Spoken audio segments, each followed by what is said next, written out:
Welcome back. మా ఎన్నికల్లో అధ్యక్ష పదవికి పోటీ చేస్తున్న జయసుధ ప్రస్తుతం మీడియాతో మాట్లాడుతున్నారు. ఆ లైవ్ చూద్దాం. సమస్యలకి పరిష్కారం కావాలి, దానికి ఒక సపరేట్ సెల్ ఉంటుంది, దానికి సబ్ కమిటీ వేసినాం. ఎందుకంటే సబ్ కమిటీ ఇది ప్రతిదీ ఆ సబ్ కమిటీకి కొంతమంది ఇప్పుడు లేని మెంబర్స్, కొత్త మెంబర్స్, అంటే చాలా మంది పెద్దవాళ్ళు కొంతమంది వర్క్ చేయాలని చాలా కష్టపడే సీరియస్ గా తీసుకుని వర్క్ చేసే వాళ్ళు చాలా మంది ఉన్నారు ఈ ప్యానెల్లో లేని వాళ్ళు. వాళ్ళని కూడా ఈ సబ్ కమిటీలో మెంబర్స్ గా తీసుకుని దానికి ఒక గ్రీవియన్స్ సెల్ అని పెట్టదలుచుకున్నాము. అలాగే ఈ గ్రీవియన్స్ సెల్ లో చాలా సమస్యలు ఉంటాయి.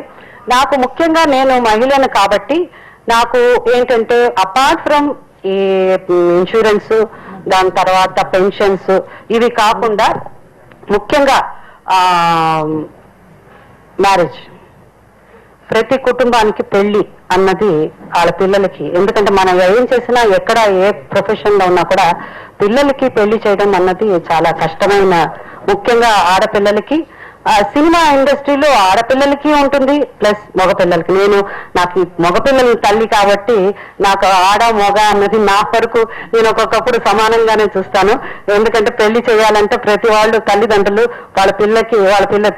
వాళ్ళ బిడ్డకి, అది ఆడ కానీ మగ కానీ పెళ్లి చేయాలని వాళ్ళకి వాళ్ళ వంతు వాళ్ళు పెళ్లి సక్సెస్ఫుల్ గా చేయాలని అనుకుంటారు. కాబట్టి ముఖ్యంగా పేద కళాకారులు వాళ్ళ ఫ్యామిలీ, వాళ్ళ ఇంట్లో ఏదైనా పెళ్లి ఉంటే ఆ పెళ్లి ఎలా చేయాలి, ఎంతవరకు మేము ఆ పెళ్లికి సహాయం చేయగలము అన్నది కనీసం ఎంత అంటే ప్రతిదీ అందరికి తెలిసి చేయాల్సిన అవసరం లేదు.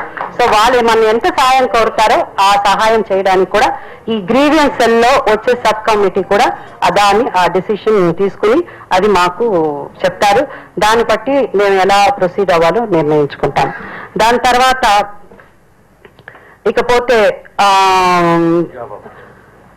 నేను ఫస్ట్ ముందు ప్రెస్ మీట్ మాట్లాడినప్పుడు ఎందుకంటే నాకు జీవితంలో కొన్ని ఉన్నాయి. నన్ను ఫస్ట్ నుంచే నేను ఇలా ఉండాలి, ప్రజలు ఇలా ఉండాలి అని కోరుకునే వ్యక్తుల్లో నేను ఒకదాని. కాబట్టి మనం సహాయం అన్నది చేయాలి, సహాయం అన్నది ఇంపార్టెంట్, బట్ పని కూడా కల్పించాలి, పని చేయాలి. ఆ పని వర్క్ సాటిస్ఫాక్షన్. కళాకారులండి ప్రతి ఒక్కరు చెయ్యి నాకు డబ్బులు ఇవ్వండి అని వాళ్ళ పరిస్థితి అలా ఉండి వాళ్ళు అడగడం కన్నా వాళ్ళు ఎక్కువ వర్క్ ఉంటే వాళ్ళు చాలా హ్యాపీగా ఫీల్, ఎందుకంటే చాలా హ్యాపీ ఫీల్ అవుతారు. ఎందుకంటే వాళ్ళు కళాకారులు కాబట్టి. మీరు ఒక చిన్న నాటికి ఉన్నా ఎంత 70-80 ఏళ్ళు అయినా కూడా కొంతమంది ఓపిక ఉంటే నేను వచ్చి యాక్ట్ చేస్తాను అని అంటారు. సో కళ మీద వాళ్ళకున్న అభిమానం, ఆ కళాకారులకి, పేద కళాకారులకి మనం డెఫినెట్ గా కొంతమంది పని చేయలేని పరిస్థితి, ఆ పని చేయలేని పరిస్థితి వాళ్ళకి ఎలా హెల్ప్ చేయాలో అది మేము డిసైడ్ చేస్తాం. వాళ్ళకి కావాల్సిన హెల్ప్ మేము తప్పకుండా అందిస్తాం.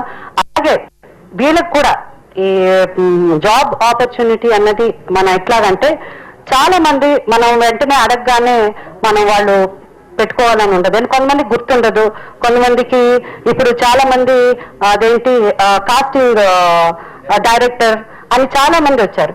కానీ నేను అడిగేది ఏంటంటే 2 రోజుల పని, 3 రోజుల పని, అలా పని ఉన్న వాళ్ళకి పని కలిగించమని తప్పకుండా మొత్తం మా మెంబర్స్ అందరికీ నేను అంటే అవసరం కావాలనుకున్న మెంబర్స్ కి నేను తప్పకుండా మా టోటల్ ప్యానల్ మాకు తెలిసిన వాళ్ళ దగ్గర మేము వెళ్ళి అడగడం అన్నది జరిగి కొంతమందికైనా సక్సెస్ఫుల్ గా జాబ్ ఆపర్చునిటీ అన్నది అంటే వాళ్ళకి ఆ వర్క్ వచ్చేలాగా చేస్తాం. దాని తర్వాత ఇకపోతే ఫండ్స్ నేను ఇంత చేస్తాను అంత చేస్తాను అని నేను ప్రామిస్ చేయండి అంటే మాకు చేత కాదు. అదే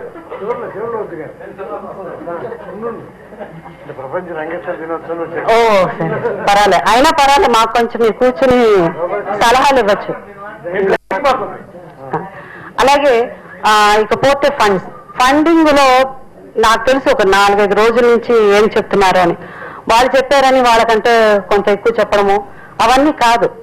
ఇది నేను చెప్పాను కదా, ఇది పొలిటికల్ ప్లాట్ఫామ్ కాదు కాబట్టి, ఎన్నికల ప్లాట్ఫామ్ కాదు కాబట్టి నేను ఏమంటున్నా అంటే మా వల్ల ఇప్పుడు ఆల్రెడీ ఎగ్జిస్టింగ్ ఫండ్ ఉంది, దానివల్ల దాని మీద నుంచి కొంత వస్తున్నది, కానీ అది సరిపోవట్లేదు, లేదు దాన్ని సరిగా వినియోగించడం లేదు అన్న కొన్ని ఇవి ఉన్నాయి. అవన్నీ పక్కన పెట్టేసి మేమేం చేయబోదు. ఫండింగ్ అన్నది చాలా ఇంపార్టెంట్ అండి.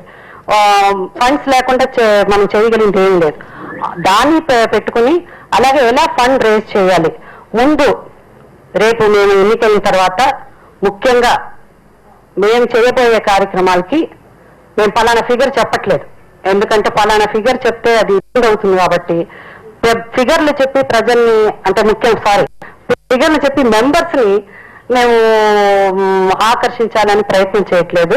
సో ఫస్ట్ మా హోల్ టీమ్, మా ప్యానల్ అంతా మేము స్టార్ట్ చేసే ఆ ఫండింగ్ లో మేమే ఫస్ట్ డబ్బులు వేయబోతున్నాం. ఎందుకంటే ఎవరో అది latest within the industry start అవ్వని, విదిన్ ద ఇండస్ట్రీ ఎవరో మాకు ఇస్తారు, వీళ్ళు ఇస్తారు, వాళ్ళు ఇస్తారు, అవన్నీ అవసరం లేదు. చాలా మంది మనం వెళ్ళి అడిగినప్పుడు ఏమంటారు, అరే మీ ఇండస్ట్రీ వాళ్ళ దగ్గర డబ్బులు ఉంది, ముందు వాళ్ళని అడగండి, అలా అని. ముందు మీ ఇంట్లో నుంచి, ముందు మన ఇంట్లో నుంచి అడగాలి. సో అలా మేము మా వంతు మా ఇంట్లో నుంచే మేము తీసుకురావాలి కాబట్టి ఫస్ట్ మేము ఇచ్చుకుంటాం డబ్బులు. ముందు అది ఎంత అని తెలియదు, మా స్థాయిని బట్టి, మాకు మేము ఇవ్వగలిగిన కెపాసిటీని బట్టి